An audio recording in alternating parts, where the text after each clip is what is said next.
ఓం నమ శివాయ. శివసూత్ర ఛానల్కి స్వాగతమండి. ఆ శివయ్య ఆశీసులు మీ అందరిపైన ఉండాలని నేను కోరుకుంటున్నాను ఫ్రెండ్స్. ఈ వీడియో మీరు ఫస్ట్ టైం చూస్తుంటే ప్లీజ్ లైక్ చేయండి, షేర్ చేయండి, సబ్స్క్రైబ్ చేయండి ఫ్రెండ్స్. త్రిమూర్తుల్లో బ్రహ్మ, విష్ణు, మహేశ్వర. మహేశ్వరుడు, ఈ మహేశ్వరుడు శివునిగా, రుద్రుడుగా, చంద్రశేఖరుడిగా, గంగాధరుడిగా, గరళ కంఠుడిగా, నటరాజుగా, అఘోరగా ఇలా ఎన్నో రూపాల్లో నామాలు ఉన్నప్పటికీ తత్వం మాత్రం ఒకటే. ఎందరికో అవగతం కాని ఒక విచిత్రం. పాహి అంటే కాపాడుతాడు, దేహి దేహి అంటే రక్షిస్తాడు, ధిక్కరిస్తే శిక్ష ఇస్తాడు, నమ్మితే మిత్రుడు, శత్రువులకు రుద్రుడు, భక్త సులభుడు, భక్తుల పాలిట కల్పవృక్షమై నిత్య భక్త దాసుడు. ఈ లోకంలో చైతన్య రూప మనోహర దృశ్యం, ఆనంద నిలయం, కైలాస పరమేశ్వరుడు. తలుచుకోగానే తల మీద చంద్రవంకతో, నాగాభరణలతో, కొప్పులో గంగమ్మతో, నుదిటిన అగ్నితత్వమైన నేత్రములతో, ధరల ఘటనతో కూడిన రూపం మెదులుతుంది. ఇంతకీ ఈ పరమేశ్వరుడు చంద్రశేఖరుని రూపం ఎలా ధరించాడు? చంద్రశేఖర తత్వం ఏమిటి? యాగాలు చేసినవాడు, చంద్రుడు రూపంలో మనోహర రూపం, లక్ష్మీ సోదరుడు, సముద్ర రాజతనయుడు. అందుకే భూమి మీద ఉన్న ఔషధాలకు చంద్రుడు అధిపతిగా మారాడు. ఆఖరికి మన కారకుడు శాఖ జ్యోతిష్యంలో స్థానాన్ని పొందాడు. ఇలాంటి చంద్రునికి తన కుమార్తెను ఇచ్చి వివాహం చేయాలని అనుకుంటాడు బ్రహ్మ కుమారుడైన దక్షుడు. ఆ దక్షునికి ఒకరు కాదు, ఇద్దరు కాదు, 27 మంది కుమార్తెలు. దక్షుని కోరికను మన్నించి ఆయన కుమార్తెను వివాహం చేసుకున్నాడు. చంద్రుడైతే వివాహానికి ముందు దక్షుడు చంద్రుని దగ్గర ఒక మాట తీసుకున్నాడు. తన 27 మంది కుమార్తెలకి సమానమైన ప్రేమని అందించాలన్నదే ఆ మాట. ఆ మాటకు మారు మాట్లాడకుండా సరేనన్నాడు చంద్రుడు.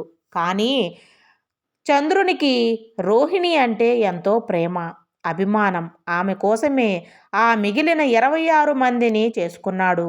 దక్షుని 27 మంది కుమార్తెలలో చంద్రుని వివాహం అంగరంగ వైభవంగా జరిగింది. ఒకరోజు ఒక భార్య వద్ద ఉండసాగాడు చంద్రుడు. అలా పంచాంగంలో 27 నక్షత్రాలు ఏర్పడ్డాయి. అయితే రోజులు గడిచే కొద్దీ చంద్రునికి ఆ 27 మందిలో రోహిణి అనే భార్య మీద అధిక ప్రేమ కొనసాగింది. ఆ విషయం మిగతా భార్యలలో అసూయ కలిగించేంతంత. రోహిణి పట్ల చంద్రుని గడిచాక చంద్రునిలో అదే తీరు కనిపించసాగింది. మిగతా భార్యల కంటే అతనికి రోహిణి మీదనే ఎక్కువ ప్రేమ కలగసాగింది. ఇక ఈసారి దక్షుడు ఊరుకోలేదు. దక్షుడు ప్రజాపతి హోదాలో ఉన్నాడు. అతనికి అందరూ అంటే దేవతలు. ఈ సృష్టిలో ప్రాణులు మరియు జీవరాశులు అతడు పెంచి పోషించాడు. ఎన్నో యజ్ఞాలను, ఎన్నో యాగాలను చేసి తన స్థానాన్ని నిలబెట్టుకున్నాడు. సృష్టి కార్యంలో మహోన్నతమైన స్థానం అతనిది. అందుకే దుర్గ స్వరూపమైన అమ్మవారి కూడా సతీలాగా కుమార్తెగా జన్మించింది. కేవలం రోహిణి మీద ఉన్న ప్రేమతో తన మిగతా కూతుళ్లను సవ్యంగా చూసుకోవడం లేదంటూ దక్షుడు చంద్రుని మీద కోపగించుకున్నాడు. అల్లుడి మీద కోపంతో ఊగిపోయాడు. ఆలోచించకుండా ఏ వెలుగుని చూసుకొని నువ్విలా వెర్రవీగుతున్నావో ఆ వెలుగు క్రమేపీ క్షీణించిపోతుందని శపించాడు. ఆయన శపించినట్లుగానే ఒకరోజు గడిచే కొద్దీ చంద్రుడు క్షీణించిపోసాగాడు. చంద్రుడే కనుక క్షీణించిపోతే ఔషధాల పరిస్థితి ఏమిటి గనుక మనుష్యులు మనస్సులు ఏం కాను అంటూ అంతా కలవరపడిపోసాగారు దేవతలు. చంద్రుడు కూడా తనకు శాప విమోచనం ప్రసాదించమంటూ అటూ ఇటూ తిరిగాడు. కానీ ఎక్కడా అతనికి ఉపశమనం లభించలేదు. నారదుడి సలహాలతో చివరికి మరి కాస్త వెలుగు మాత్రమే మిగిలిన సమయంలో శివుని చెంతకు చేరాడు. శివుని రక్షించమని ప్రార్థించాడు. తనకు మాట ఇస్తే కానీ కాళ్ళు వదలను అని చెప్పి శివుడు మాటిచ్చాడు. చంద్రుడు తన శాపాన్ని గురించి చెప్పి ఉపశమనించమని అడిగాడు. దానికి శివుడు చంద్రుని పరిస్థితిని గమనించిన మనస్సు కరిగిపోయింది. దక్షుని శాపం అకారమైనది కాదు, కాబట్టి ఆ శాపం నెరవేరక తప్పదు. అదే సమయంలో అతని శాపం వల్ల ఈ లోకం అంధకారంలో ఉండటము మంచిది కాదు. కాబట్టి ఒక ఉపాయాన్ని సూచించాడు శివుడు. శివుడు చంద్రునితో, నీకు నా కైలాసంలో ఉన్నంత వరకు నీకు ఈ శాపం తగలదు అని చెప్పాడు. ఈ వార్త తెలిసిన దక్షుడు అహం దెబ్బతిని శివుడిపైకి వెళ్ళే నీవు నాకు వరం ఇచ్చిన మాటేమిటి ఇప్పుడు నా శాపాన్ని ఆపేస్తావా?